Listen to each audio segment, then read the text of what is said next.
بسم اللہ الرحمن الرحیم۔ السلام علیکم مسائل ٹی وی کے ناظرین، آج ہم آپ کو ایک بہت ہی پیارا وظیفہ سمجھ لیں، ایک عمل سمجھ لیں، اور ایک ایسی چیز بتانے جا رہے ہیں کہ پوری دنیا میں سب سے زیادہ عمل بلند کرنے کے لیے آپ اس کو پڑھ سکتے ہیں کہ نام اعمال مسلمان کے ہاتھ میں قیامت والے دن دیا جائے گا۔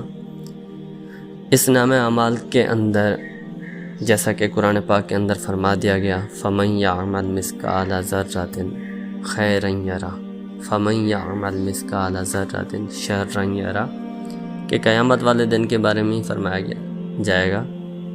اس میں فرمایا گیا ہے کہ قیامت والے دن انسان اپنے اعمال میں سے کوئی ذرہ برابر بھی نیکی کی ہے تو وہ بھی دیکھے گا، اور ذرہ برابر گناہ کیا ہے تو وہ بھی دیکھے گا۔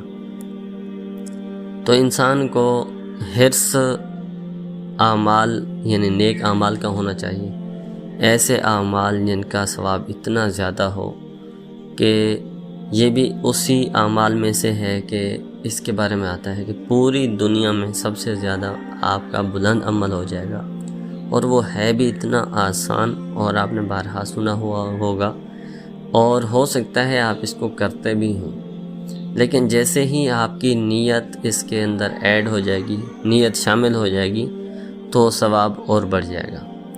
ایک کام ہم کر رہے ہوتے ہیں لیکن اس میں اگر کوئی نیت شامل ہو جاتی ہے تو پھر اس کا ثواب زیادہ بڑھ جاتا ہے۔ مثال کے طور پر ہم اپنے گھر والوں پر کوئی خرچہ کرتے ہیں، اخراجات جو ہمارے اوپر لازم ہوتے ہیں وہ ہم کر رہے ہوتے ہیں، لیکن ہمیں پتہ ہے کہ صدقے کا ثواب بہت زیادہ ہے، لیکن گھر والوں پہ ہم خرچہ کرتے ہوئے کبھی بھی صدقے کی نیت نہیں کرتے، کیونکہ ہمارے ذہن میں بھی نہیں ہوتا، علم میں نہیں ہے۔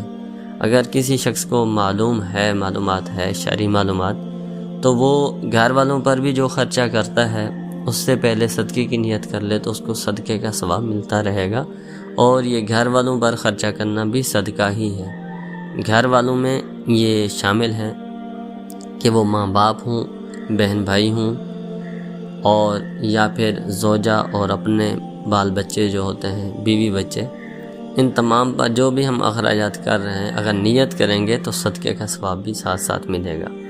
تو دراصل علم کی بات ہے کہ علم ہے تو آدمی اسی حساب سے عمل کرے گا، اسی نیت سے کرے گا، تو اس کو ان چیزوں کے اعمال کے ساتھ ساتھ اس نیت کا ثواب ملے گا۔ اس کو تسبیح فاطمہ بھی کہتے ہیں، اور اس کی فضیلت یہی ہے کہ پوری دنیا میں سب سے زیادہ عمل اس شخص کا بلند ہوگا۔ کرنا کیا ہے، آپ نے کبھی بھی 33 مرتبہ سبحان اللہ سبحان اللہ سبحان اللہ 33 مرتبہ یعنی 33 مرتبہ، اور سیم اسی طرح 33 مرتبہ آپ نے پڑھنا ہے الحمدللہ الحمدللہ تلفظ کی درستگی کے ساتھ۔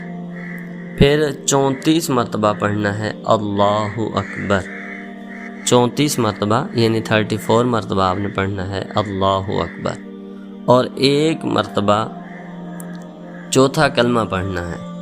چوتھا کلمہ آپ نے بارہا سنا ہوگا یا آپ کو بھی یاد ہوگا، چوتھا کلمہ توحید ہوتا ہے، اور اس کا توحید کا مطلب اکیلا ہونا ہے، اللہ کی وحدانیت اس میں بیان کرنی ہے۔ چوتھا کلمہ آپ نے مشہور ہے، سنا ہوگا، لا الہ الا اللہ وحدہ لا شریک لہ لہ الملک و لہ الحمد یحیی و یمیت حی لا یموت ابدا ابدا یا ذا الجلال والاکرام۔ یہ مکمل کلمہ پڑھنا ہے، اور یہ عمل ہر فرض کے بعد یہ عمل کیا جائے۔ اس کی فضیلت یہی ہے کہ اس کے پڑھنے والے کے برابر اس دن پوری دنیا میں کسی کا بھی عمل اس سے زیادہ نہیں ہوگا، مگر جو اس طرح کا عمل کرے، یعنی جو شخص اسی طرح کی تسبیح فاطمہ پڑھ لے گا کا عمل تو اس کے برابر ہو جائے گا، ادروائز کسی کا عمل اس کے برابر نہیں ہوگا۔ اللہ سے دعا یہی ہے کہ ہمیں بھی عمل کی توفیق عطا فرمائے۔ آپ جو بھی سن رہے ہیں آپ کو بھی عمل کی توفیق دے۔ اگر آپ نے ہمارا چینل سبسکرائب نہیں کیا تو سبسکرائب کر لیں، اور اس کو صدقہ جاریہ سمجھ کر اپنے دوست احباب سے شیئر بھی کریں۔ کمنٹس میں بھی اپنی رائے کا اظہار ضرور کیا کریں۔ Thanks for watching. اللہ حافظ۔